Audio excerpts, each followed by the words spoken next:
A multi-car pileup in North Texas has killed at least 6 people. Incredible. This happened this morning on Interstate 35 near Fort Worth.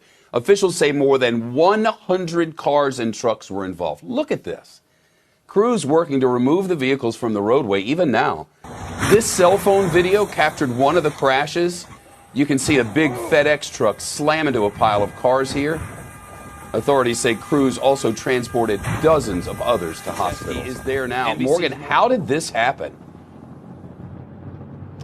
Well, Shep, I can tell you that investigation is underway. We know that authorities have been gathering evidence here all day long as part of this just massive effort to figure out what led to this pileup. You mentioned they're still dealing with it as we speak, and we do know that they believe there are still bodies inside some of that wreckage, Shep. We've seen the videos of those 18-wheelers that crushed car after car that are still, in certain instances, trapped beneath some of the debris on I-35 West just outside of Fort Worth.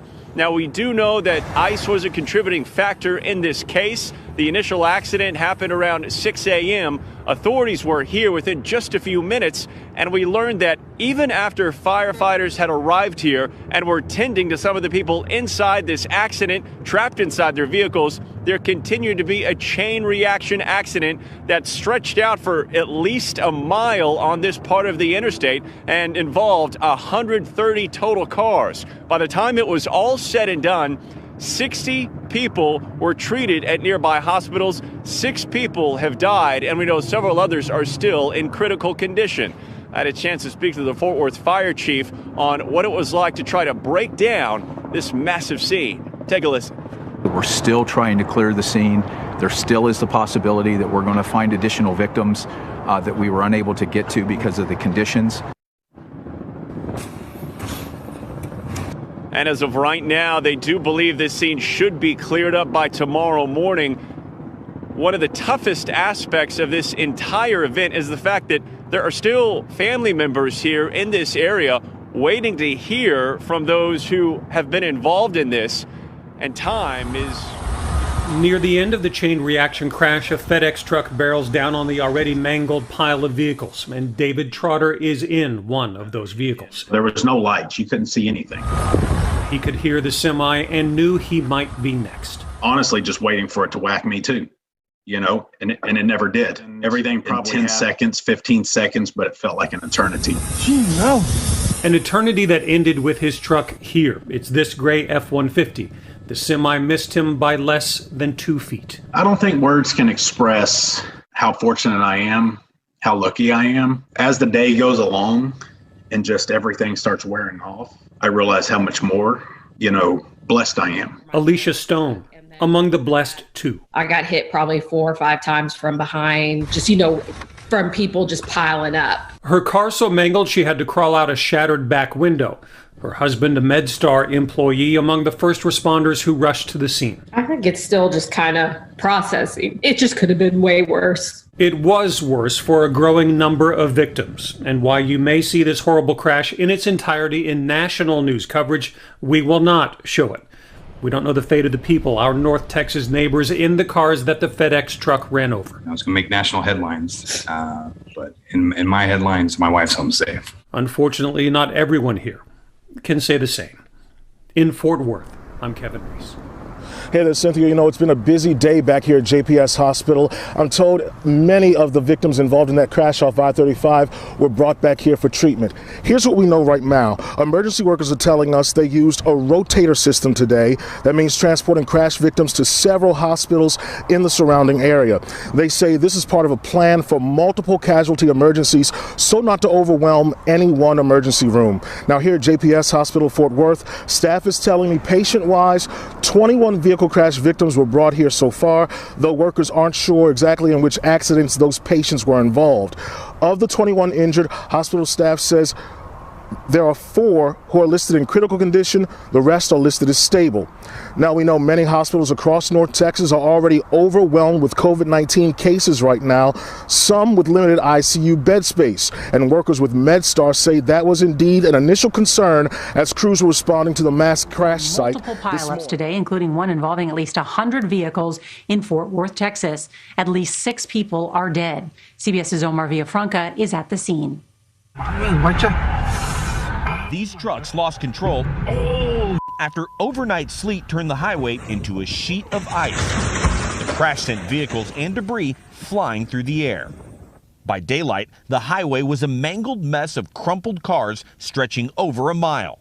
We are going vehicle by vehicle to make sure that anybody that is still trapped in any vehicles has been extricated if possible. Emergency workers worried victims would develop hypothermia. The pileup happened in a matter of seconds, but it is taking hours to clean up the accident. You can see there's 18-wheelers wedged in with SUVs that are smashed together. They're having to pry them apart. They're also bringing in tow trucks with cranes to try to clean up the mess. The same winter storm that slammed Texas also wreaked havoc in Arkansas. It was so icy that when I went to stop, I slid all the way down. This big rig wreck in Little Rock blocked the entire highway. And a plane slipped off an icy runway in Pittsburgh. No injuries were reported.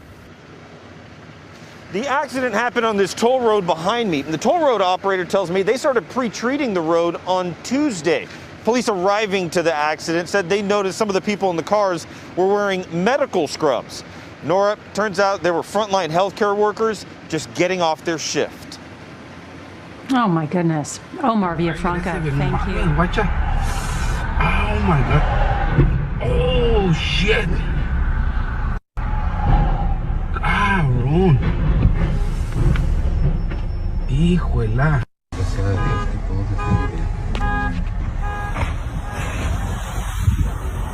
Hijo de su madre.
paras, hijo, mira. Mira el tráiler ese, güey, no mames, guacha. Oh my god. Oh shit. Cabrón. Híjola.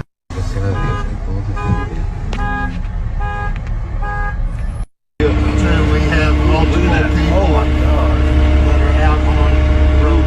That person's trapped right there. Great, and that southbound location we have right there now.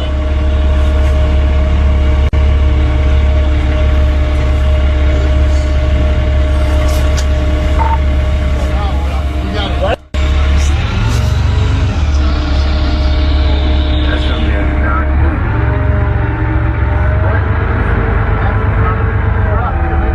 No, that's a fan car. That's the one we saw explode.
seeing at the moment are from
מרוצה אדוני?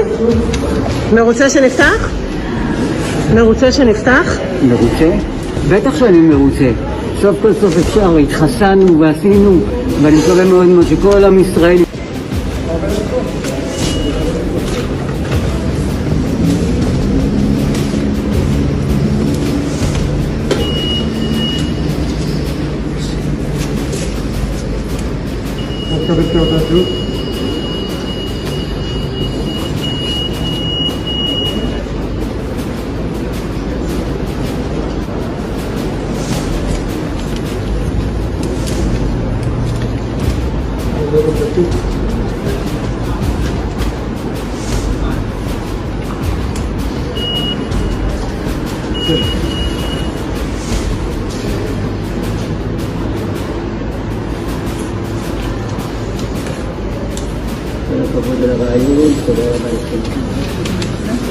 מרוצה אדוני?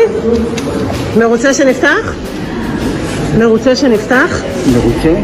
בטח שאני מרוצה. סוף כל סוף אפשר, התחסנו ועשינו, ואני מקווה מאוד מאוד שכל עם ישראל... One of the victims in a triple murder on Jacksonville's north side. This is 30-year-old Sarah Uriola. Her family saying that she was a young mother who was all about the well-being of her family. JSO has arrested and charged 4 teens with second-degree murder and conspiracy to robbery. Police say 4 teens they arrested and charged told them they didn't shoot and kill the 3 people inside a Callaway Cove apartment Monday. One of the victims was 30-year-old Sarah Uriola, a mother and wife. Her family says she was starting her career in criminal justice and was working toward a master's degree at FSU. Police have not confirmed why Uriola was there, though it's part of their investigation. JSO hasn't determined who the shooter was, but says the 14-year-old girl drove a stolen getaway car, leading police on a 3-mile chase. 3 handguns were recovered. Okay, I want to read a couple of headlines here. February 1st, Fox News, America's murder rate increase in 2020 has no modern precedent. Says homicide rates jumped 30% between 2019 and 2020. Gun assault, aggravated assault rates climbed 8% and 6% respectively. Then this headline from the Chicago Tribune, it says, Chicago aldermen creating safe spaces at pump gas due to carjacking spike. And apparently they're having such a bad problem with carjackings in Chicago, we know along with shootings and everything else, that they're talking about hiring private security to guard certain gas stations so people can go safely pump gas. America became a more dangerous place in 2020. Murders were up 30% across the country, led by Democrat-run cities like Chicago, New York, and Seattle. Oakland, California is currently terrorized by an outbreak of random attacks and robberies, and things have gotten so bad that people have started citizen patrols to keep their neighbors safe. But will this kind of vigilante law enforcement save lives or lead to more violence? Joining me now is radio host from Seattle, Jason Rantz. And Jason, basically, there are places where you have one day of action, January the 6th, and the world has to stop while we address that, find out who did it. And then there are these other places where violence can just go on day after day, night after night, for months on end, and it's just a normal feature of life out on the West Coast particularly. Yeah, and it's a sad reality for a lot of people who live in these cities who have to deal with it. Citizens should not have to create their own patrols, be it in Oakland or anywhere else. They should have a fully resourced police department to do the work for them. This is not safe. On the one hand, I do appreciate people going out into the community because the more people who are visible, who show up and say they care. Steve, thanks. The National Weather Service has placed Central Virginia under an ice storm warning lasting through 5 a.m. on Sunday. Tyler Thrasher from our sister station in Richmond continues our team coverage from Henrico County. Well, this is the very first ice storm in the Richmond metro area, and conditions around me are slick to say the least. Officials tell me that driving in this weather is not an option. There's an ice window here. Central Virginia is set to experience significant icing with up to ½ an inch of ice expected to accumulate throughout the storm. Henrico County Emergency Management says the Virginia Department of Transportation is working hard to make roads minimally passable for first responders and utility workers, not for the general public's use. Businesses in the area are urged to close to prevent people from being out on the roadways. And Rob Rowley, the Deputy Emergency Manager for Henrico, said everyone must stay home during this storm for the safety of themselves and others. There is not enough on the roads for those folks to do their work and for people to be driving around. So everyone has got to stay at home. There's just no way around it. People have to stay at home. Rowley added that there is a serious threat for power outages in the area and to have a plan in place to be prepared for tomorrow. Reporting in Henrico County, Tyler Thrasher, 10 on your side. Tyler, thank you. These pictures are from a viewer in James City County. You can see how thick the ice is in the city and how a fallen tree took out a power line. These pictures are sent to us around 2 this afternoon. Most of us on the south side of Hampton Roads have been simply enduring rain, while many north of us, it's getting pretty icy. Our Tamara Scott is in James City County tracking the conditions in the city. And Tamara, what have you been seeing up there? Well, I'm here on Fenton Mill Road here in James City County, where, as you can see here behind me, Dominion Energy crews are working to fix down power line. Now, this area has definitely seen their share of snow and ice. In fact, there's still snow and ice on the ground and on the power lines. That's why Dominion Energy is here now. Now, earlier today, there were reports of a tree that fell down on some power lines that was blocking traffic. Now, that initial report and the tree has been removed, but there are families that are impacted. I spoke with a Dominion representative just moments ago who say there are plenty of people on this block who are without power right now. In addition to the struggle of icy power lines, there's also the threat of icy roads. While VDOT is working to clear debris and ice off the roads, the Virginia State Police put out an advisory asking for drivers to avoid the roads into Sunday due to possibly dangerous conditions. Now, back here, this is specifically what we're talking about because this is more of a windy back road, and you want to make sure you stay extra alert when you're out on these roads because as it's getting darker and it's still a little bit rainy out here, you want to make sure you're paying attention because there could still be a thin layer of ice on the roads. You just want to be very, very careful. Roll out to a new group of Ohioans. This list includes those identified by medical professionals as having a high risk of death if they caught COVID-19. It includes conditions such as severe asthma and heart defects to Down syndrome and cystic fibrosis. People with these conditions were able to get the vaccine earlier only if they had also had developmental or intellectual disabilities along with it. Now, the state is not requiring documentation of your condition, but individual providers may have their own We have some screening wild processes. new video just into the newsroom. Yeah, it was taken at the Portland Rowing Club in southeast Portland. Take a look. Boat ramps are in the water. Any minute now. Gonna get another sinker. Wow, John Kinsman sent this to us. You see all that snow and ice? Those are awnings over the boats. And around 3:30 this morning, it just became too much and they started to collapse. The houses are getting tipsy. There it goes. Jesus Christ.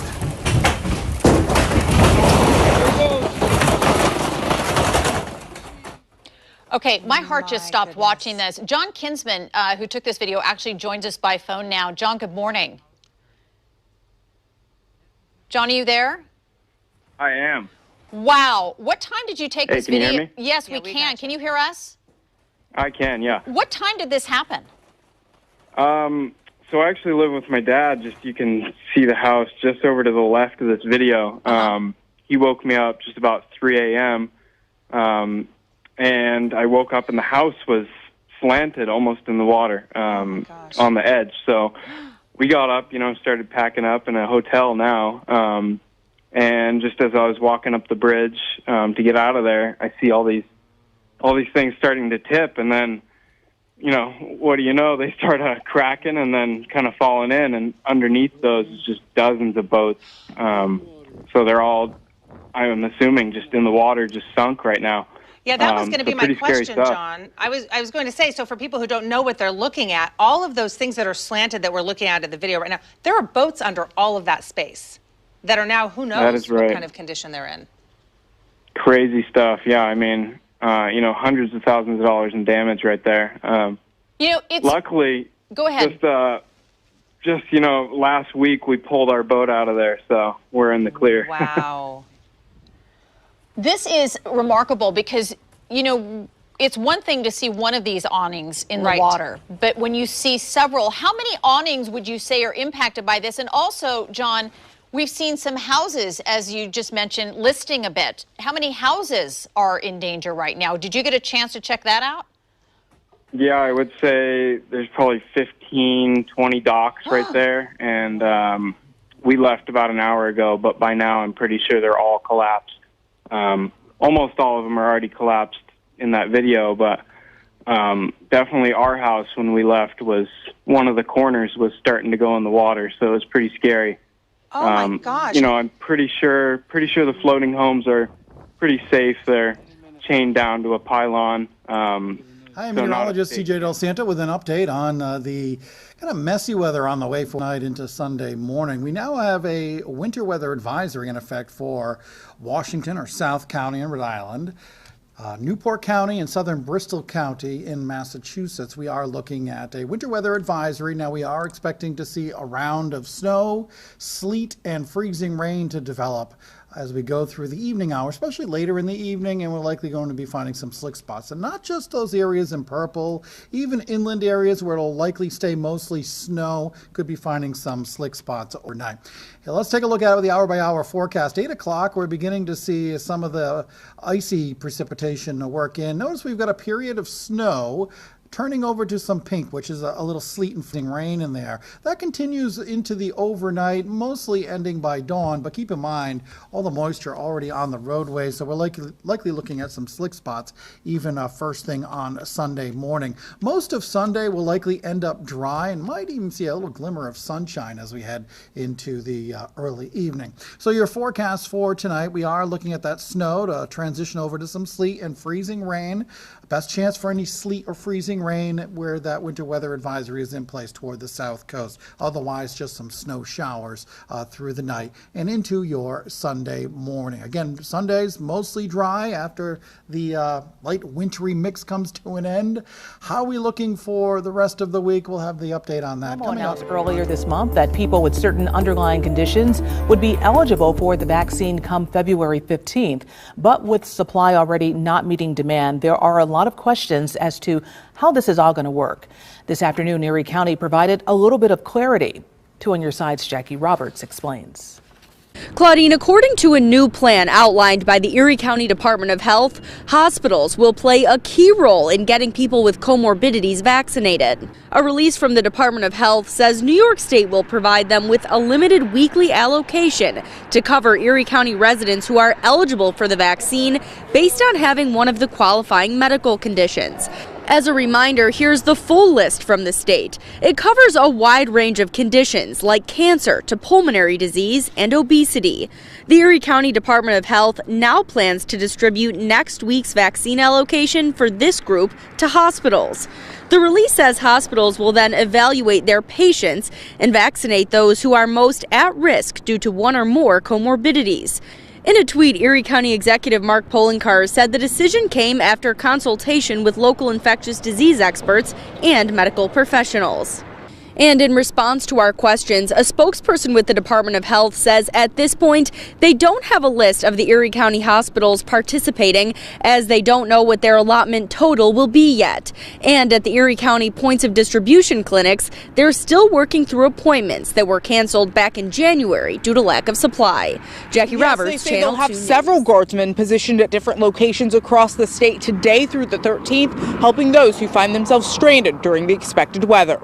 Currently, we're sending soldiers to 8 different locations: Veneta, Stroud, Chickasha, Perry, Ardmore, Clinton, Shakota, and Woodward. 10 guardsmen will be stationed at each location along the state's main highways. They'll be working in conjunction with the Oklahoma Highway Patrol to do stranded motorist assistance teams to assist the Highway Patrol in rescuing people that may need taken to a warming shelter or taken off the highway if they're stranded while traveling. The partnership requested by the Department of Public Safety, approved by Governor Stitt. You're going to see mainly our Humvees, the kind of normal Humvees that you would see around the state. We're ready. But have this reminder before you get behind the wheel. The weather conditions that may cause you to be stranded on the highway are the same conditions that the Oklahoma National Guard and the Highway Patrol are going to have to drive in to get to you. So I would just advise, unless it's an absolute emergency, just stay home and stay safe. Portia Riley, KOCO 5 News.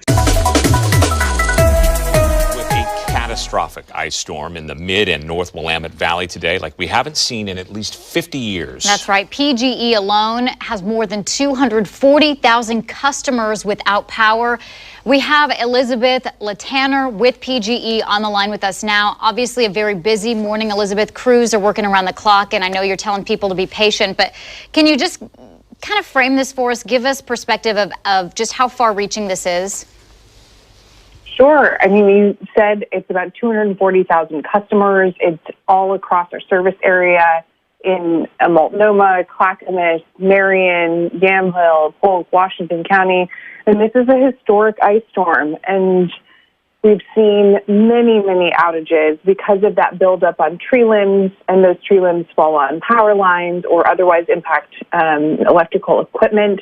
And so our crews we have all hands on deck.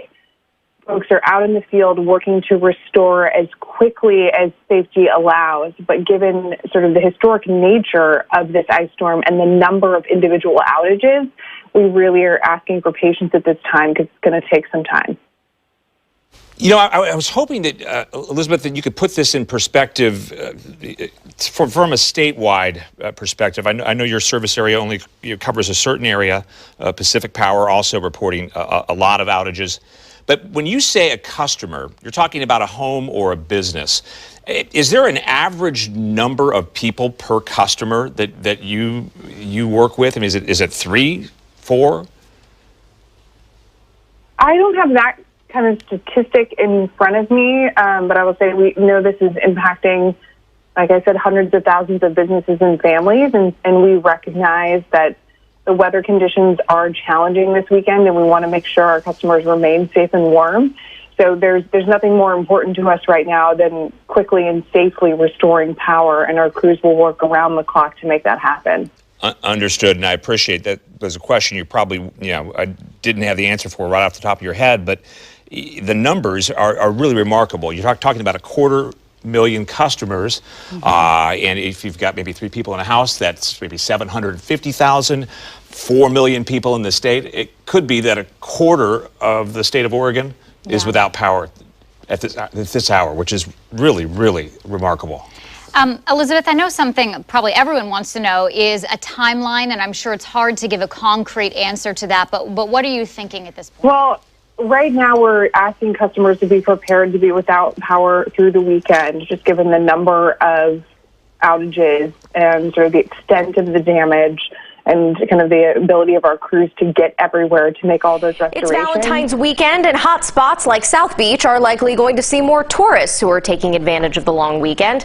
But health officials are concerned the new variants of coronavirus in South Florida could lead to more new cases. CBS 4's Jessica Vallejo is live in South Beach with more. Jessica. Well, Carly, it's been some quiet time that we have been seeing a big crowd like this today in South Beach, and many people were not social distancing, but police say they will not be tolerating those violating CDC guidelines. Take a listen.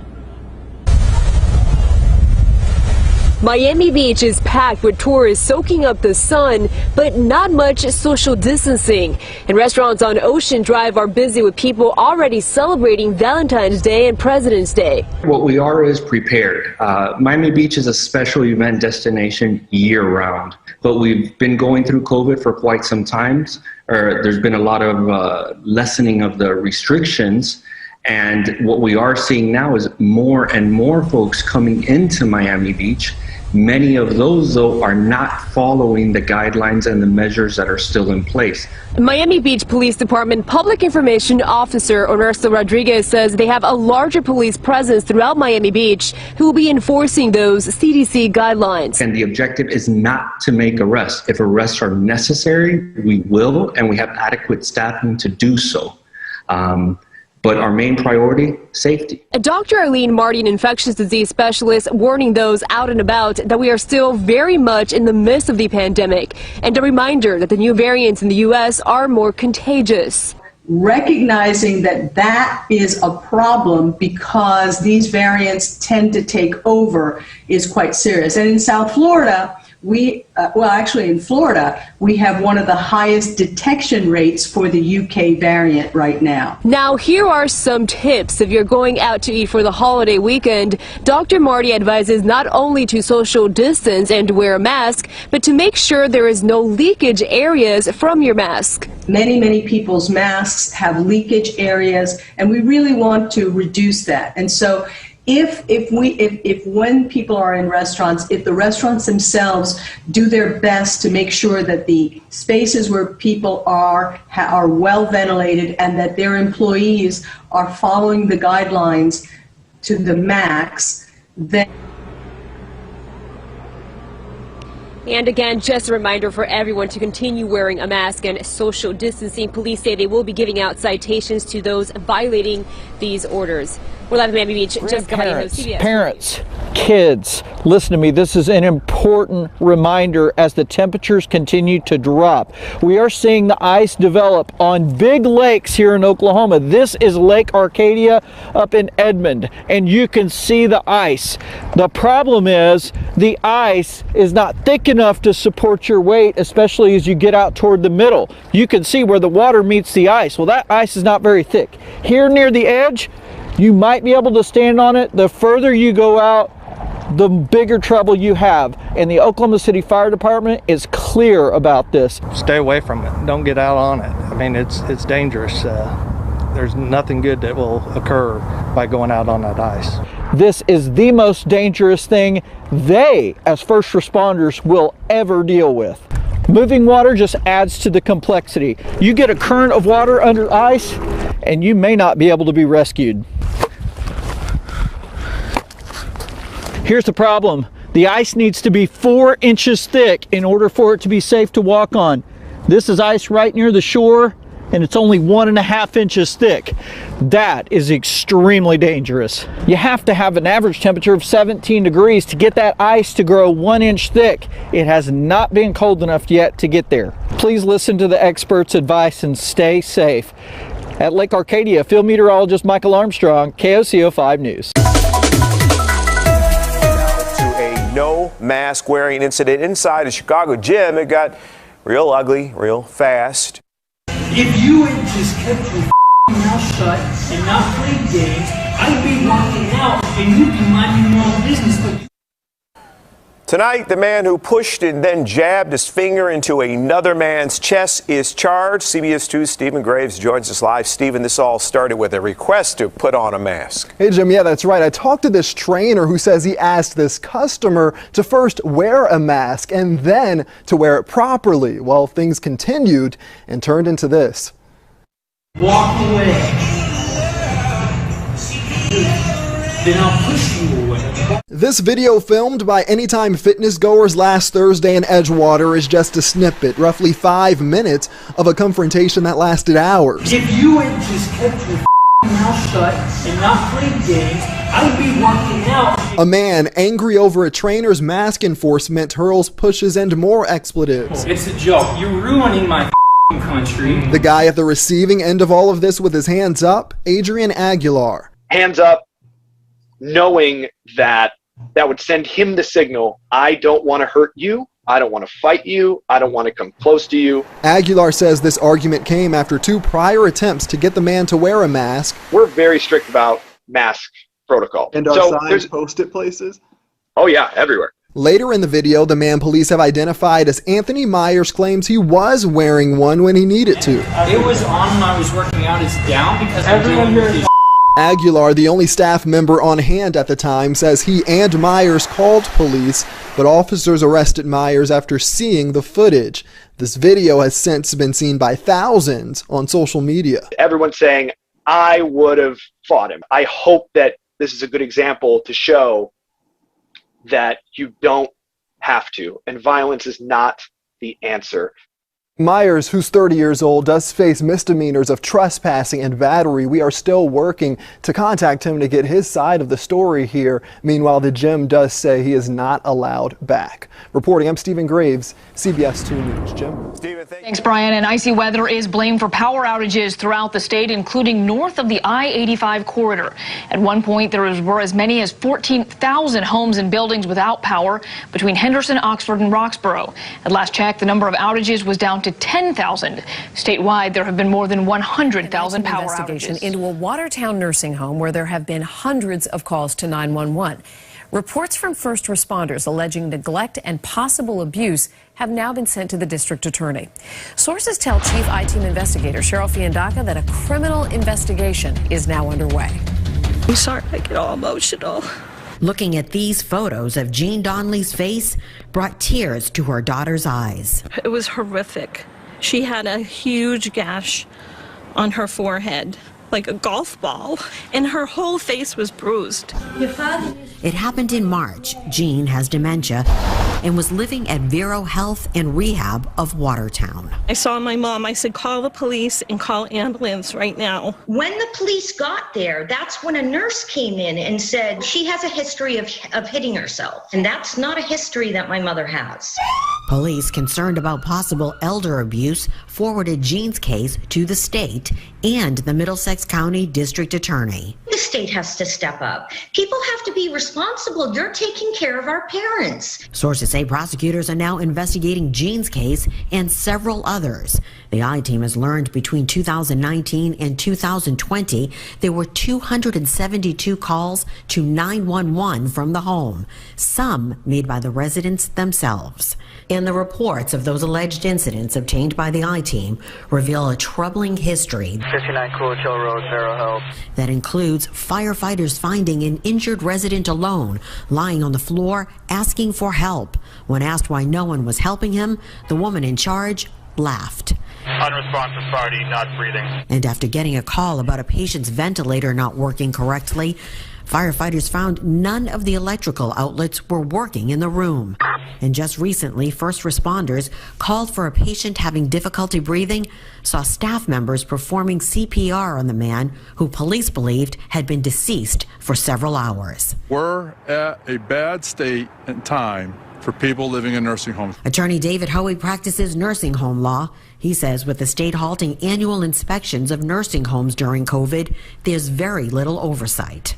And there's no enforcement for what's happening in the nursing homes. Documents reviewed by the I-Team found the state recently cited the facility as deficient in COVID-19 infection control.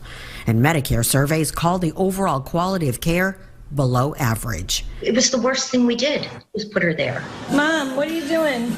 Jean's family is now demanding more be done to keep long-term residents safe. These people don't have their families visiting. God knows what could be happening. We contacted Vero Health and Rehab, which runs 8 facilities here in Massachusetts.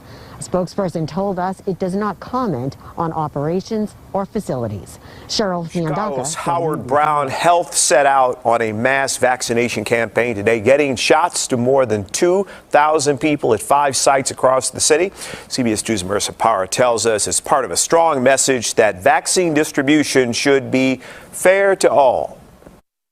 Vaccinations are by appointment only, but you can see there's a line of people here. Some of them have been waiting hours. It's a frigid 10 degrees. It's still snowing, but they're hoping for just a chance of any of that vaccine that's left over. On Saturday, Pilsen's National Museum of Mexican Art transformed into a vaccination site. It's one of 5 locations across the south and west sides that Howard Brown Health is using to give vaccines to those who qualify, focusing on Chicago's black and brown communities, the ones who have seen the vaccine the least. Maria Marquez from Howard Brown Health says while giving vaccines in a museum might seem unusual, it was the location and the space to social distance that won them over, but also giving vaccinations at a place that honors Mexican history in Chicago helps get a point across. I typically only work Monday to Friday, but I've been out here since 5 a.m. this morning, and this team of amazing people behind me from Howard Brown this is not a typical work day for them, but they signed up because they want to do something good for their community. The people with Howard Brown Health who are giving out the vaccine believe in that message so much they're putting in overtime to do it. I think it sends a message to the community. This is an organization that's here, that represents them, that supports them. There's a severe discrepancy between vaccination access in affluent areas versus less affluent areas. Any excess vaccine that wasn't used because people didn't show up for their appointments will not be wasted. It will be given to the people that are in this line in the order they lined up. From Pilsen, Marissa Parra, CBS 2 News. Howard Brown Health and the Museum of Mexican Art are also teaming up to provide free COVID testing 3 days a week at the museum. It's open to undocumented immigrants as well. We've put together a list of locations you can check to get your COVID vaccination. Head over to our website, cbschicago.com. Temperatures drop. The wind chills become increasingly more dangerous, especially for those who don't have a place to call home. 12 News' Courtney Sisk joins us live here with the Milwaukee Rescue Mission's efforts, Courtney, to get everybody inside. Ben, that's right. And staff at the rescue mission today spent the day walking out on the blocks, checking inside of cars to make sure there was no one in need of shelter as the night sets in and those frostbite threats go into effect. Now, the mission usually houses on average about 200 guests per night, but they are anticipating an influx due to the freezing temperatures. Just last week, the Milwaukee County Medical Examiner's Office responded to a death from someone frozen in a car when temperatures were similar to tonight's. Rescue Mission President Pat Vanderberg says they will allow every person who needs shelter to come tonight. The weather's gotten really cold over the last week. It's starting to creep up a little bit. We're nearing our maximum number of beds for COVID. And Courtney, the rescue mission's president there mentioned the COVID-19 bed capacity almost full. What does the mission plan to do to keep people safe from the cold and from COVID? Right, Ben. So they also spent the day identifying spaces that they can use to put mattresses like lobbies and inside of the chapel. They say no matter what, they will allow anyone in and just find space for them to spread out. A busy night for shelters really all over southeastern Wisconsin. Courtney Sisk live for us here tonight in Milwaukee. Courtney, thank you. About that, I do want to give my daily update on COVID. Yesterday, the Department of Public Health reported 2,228 new cases of COVID. That was on a 106,107 new tests that were reported. A total of over 14.7 million tests have been done here in the Commonwealth and reported. Our hospital numbers, like our testing numbers, our positive test numbers continue to fall. Yesterday there were 1,223 individuals being treated in the hospital for COVID. That's down by a significant amount since the beginning of January, and there were 300 that were being treated in the ICU. We're clearly making significant progress in reducing the amount of COVID in our communities across the Commonwealth, and that obviously has had very positive impacts on our hospital and our healthcare system. We now have one of the 10 lowest COVID positive test rates in the country, and we continue to be a national leader in testing, even though we also have one of the lowest new daily case rates in the Northeast. Yesterday, the Commonwealth passed a major milestone with respect to COVID vaccinations. We went over 1 million doses of vaccines that have been administered to residents here since this program began at the end of December. We've surpassed the first benchmark that we set for phase 2 vaccinations, which was to be able to do 242,000 doses a week. We're actually number 9 in the country right now in terms of daily doses administered by state. We're rapidly making progress to continue to expand the Commonwealth's vaccine infrastructure, and we're now, as I said, a top 15 state for the percentage of first doses that have been administered. It's actually number 9. My remarks say top 15. I appreciate the decision you guys made to be a little conservative in that estimate. We've actually increased vaccine administration by over 50% over the last 10 days. We've added over 100,000 new appointments this week across our mass vaccination sites and our pharmacy sites, and there are currently over 170 vaccination sites across Massachusetts. And this week we also announced that 2 more mass vaccination sites will be opening by the end of the month. One will be in Natick and the other will be in Dartmouth. Our goal remains to get as many of our folks here in the Commonwealth vaccinated as efficiently and as safely as we possibly can. And we took extra care to prioritize vaccines for frontline healthcare workers when this process began, for first responders, and for many of our other most vulnerable residents, including people with developmental disabilities in congregate care settings, folks with vaccine questions you have. One viewer asked, does the vaccine guarantee that you won't get COVID? Is it mandatory? Well, the answer is no. You can still technically get the virus, but clinical trials show it improves your odds of not feeling sick or having to be hospitalized. The Tennessee Department of Health says after the second dose, the Pfizer vaccine is 95% effective at preventing the virus, while the Moderna dose is 94.5% effective. You also are not required to get the vaccine in Tennessee. This drive-through vaccine clinic in Davis County has been one of the smoothest rollouts of the COVID-19 vaccine in the state. But what about the folks that can't come here? They don't have a car, or they're on oxygen, have no way of leaving their homes. Well, Davis County is taking the vaccine straight to them.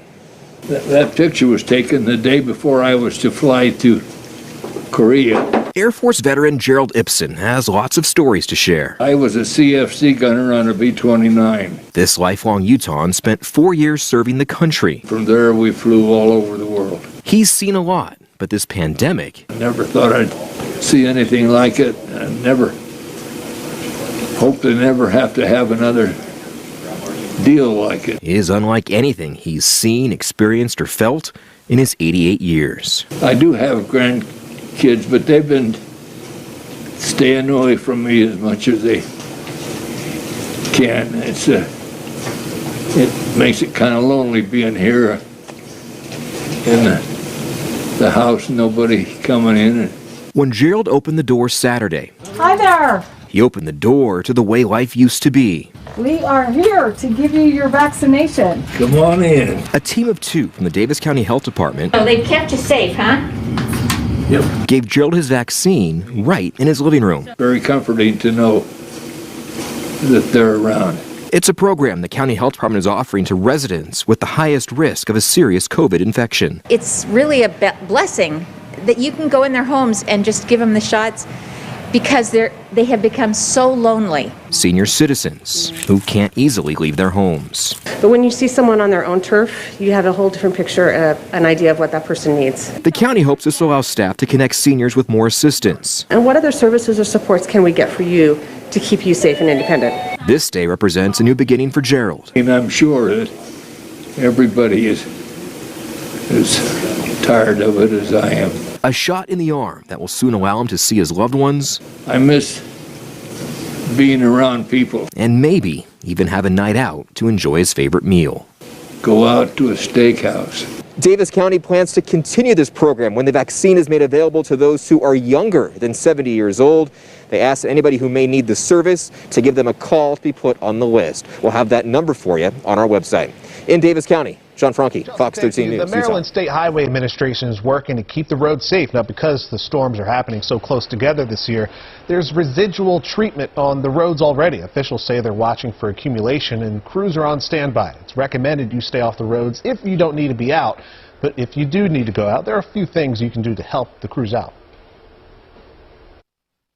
Drivers who do have to get on the road, to give our crews the distance and the time that they need. Try to stay behind them because they're clearing the road, and that's going to be the best place for you.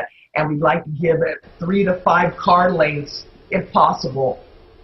MDOT has a STORM website, which stands for Statewide Transportation Operations Response Map. You can go online and track what roads have been cleared and where trucks are in real time. You can also find a link on our website. An early morning fire tears through a 46-unit Warwick apartment complex. The fire department tells us they got the call at 3:30 this morning. Let's get right over to 12 News reporter Brittany Schaefer, who is live from the Chateau Apartments with a look at the damage. Brittany?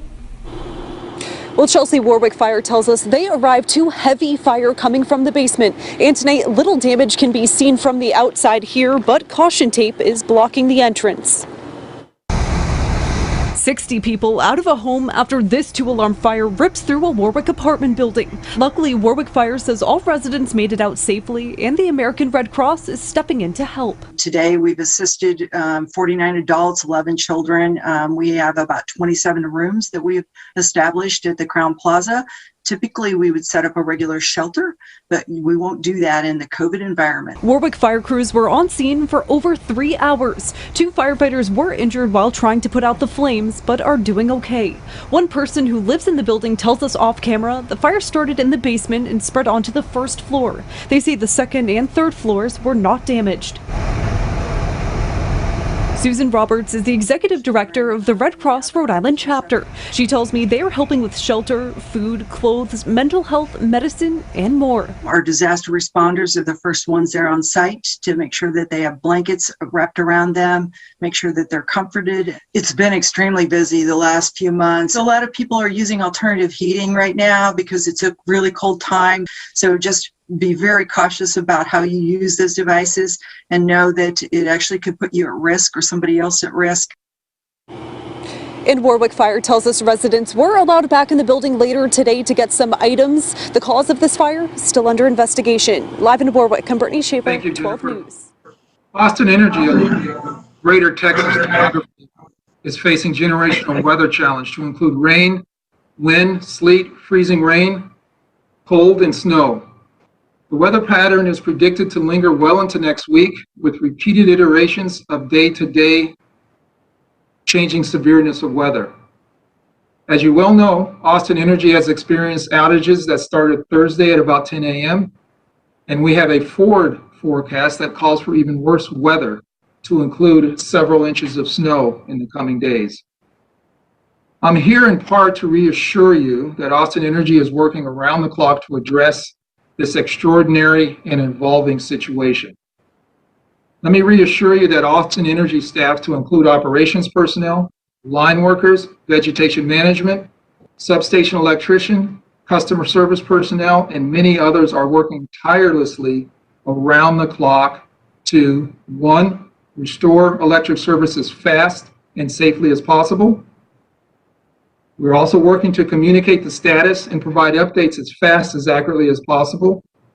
We are working to evaluate existing and approaching storm conditions while dynamically mobilizing resources, our personnel, and our critical equipment. And also importantly, Austin Energy is bringing its assets to bear and providing storm resilience. And this can be seen in a variety of ways. First off, our power production facilities are generating power to meet the electric consumption needs of this community. Additionally, our transmission facilities are foundational to assuring reliable and a resilient backbone electric system. And then also, our distribution facilities, or our lower voltage system, is delivering local power directly to your home. And safety remains our top priority as well.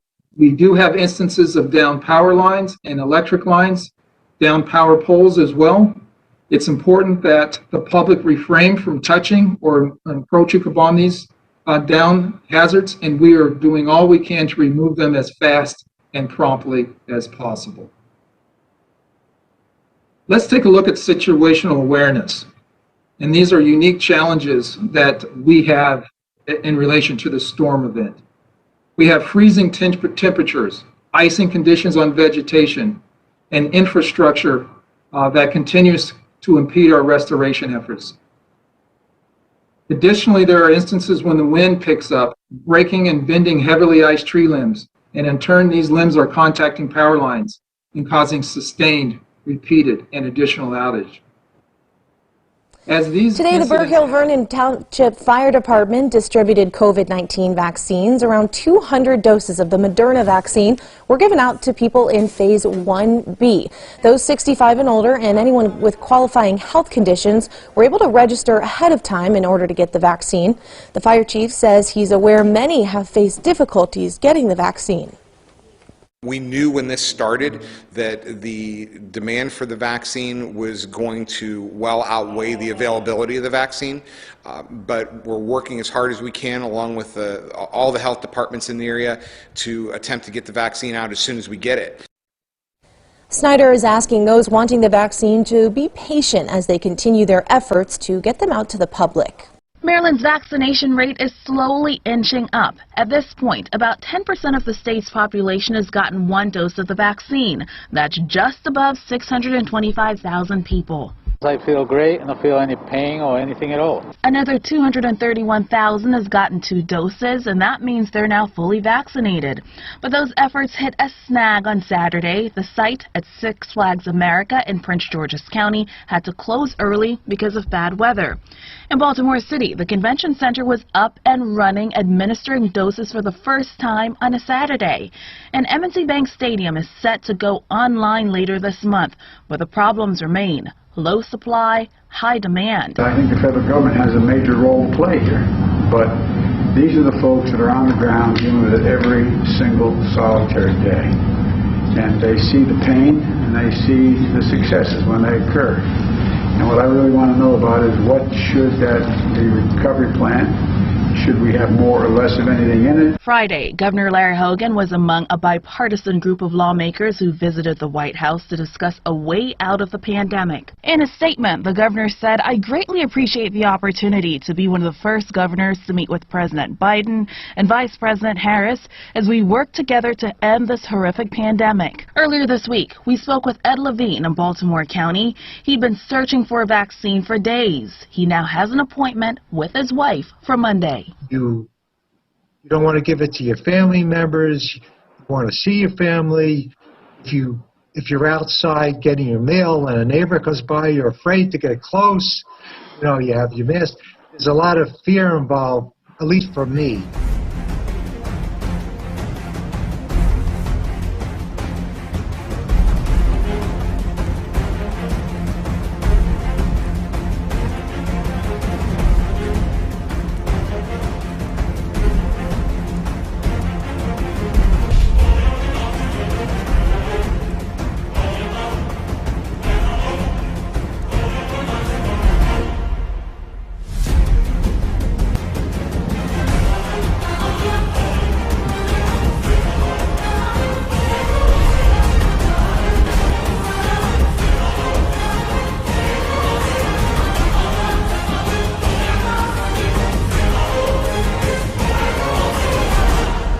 Some viewers may find the following video disturbing. Viewer discretion is advised.